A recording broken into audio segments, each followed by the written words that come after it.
জান্নাতে যাওয়ার জন্য খুবই গুরুত্বপূর্ণ 11টি ছোট আমল, চলুন জেনে আসি। ১. প্রত্যেক অজুর পর কালেমা শাহাদত পাঠ করুন। আশহাদু আল্লাহ ইলাহা ইল্লাল্লাহু ওয়াহদাহু লা শারীকা লাহ ওয়া আশহাদু আন্না মুহাম্মাদান আবদুহু ওয়া রাসূলুহু। এতে জান্নাতের 8টি দরজার যে কোনো দরজা দিয়ে প্রবেশ করতে পারবেন। সহিহ মুসলিম 234। ২. প্রত্যেক ফরজ সোলাত শেষে আয়াতুল কুরসি পাঠ করুন। এতে মৃত্যুর সাথে সাথে জান্নাতে যেতে পারবেন। সহিহ নাসাই সিলসিলা সহিহা 972। ৩.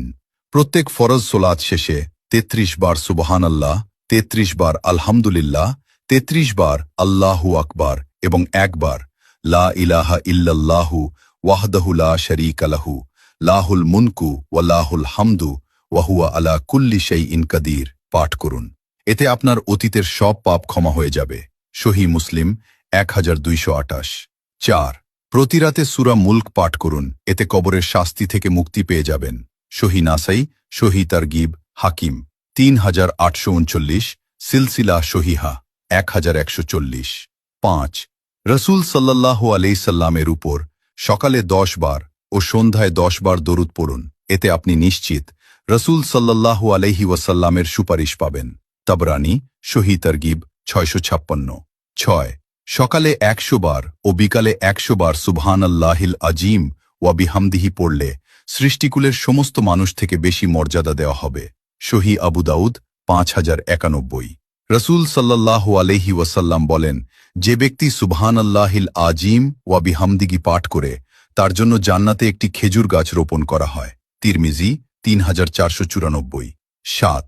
সকালে 100 বার ও সন্ধ্যায় 100 বার সুবহানাল্লাহি ওয়া বিহামদিহি পাঠ করলে কিয়ামতের দিন তার চেয়ে বেশি সওয়াব আর কারো হবে না।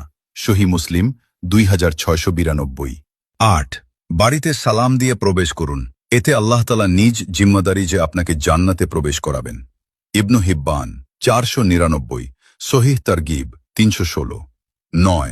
জামাতে ইমামের প্রথম তাকবীরের সাথে 40 দিন সালাত আদায় করুন। এতে আপনি নিশ্চিত জাহান্নাম থেকে মুক্তি পেয়ে যাবেন। তিরমিজি সিলসিলাহ সহিহা 747, সহিহ তারগিব 808। ১০. প্রতি মাসের আয়ের একটা অংশ এতিমখানা বা মসজিদ মাদ্রাসা বা গরিব দুঃখী বিধবা ও দুস্থদের মাঝে দান করবেন। হোক সেটা অতি অল্প, এতে আপনি আল্লাহ তাআলার কাছে জিহাদকারীর সমতুল্য হবেন। সহিহ বুখারী 6007। ১১. মহিলারা 4টি কাজ করবেন। ১. 5 ওয়াক্ত সলাত। ২. রমজানের সিয়াম। ৩. লজ্জাস্থানের হেফাজত। ৪. স্বামীর আনুগত্য করুন। এতে জান্নাতের যে কোনো দরজা দিয়ে প্রবেশ করতে পারবেন। সহিহ ইবনু হিব্বান 4163। ভিডিওটি ভালো লাগলে শেয়ার করে দিয়ে অন্যজনকে দেখার সুযোগ করে দিবেন।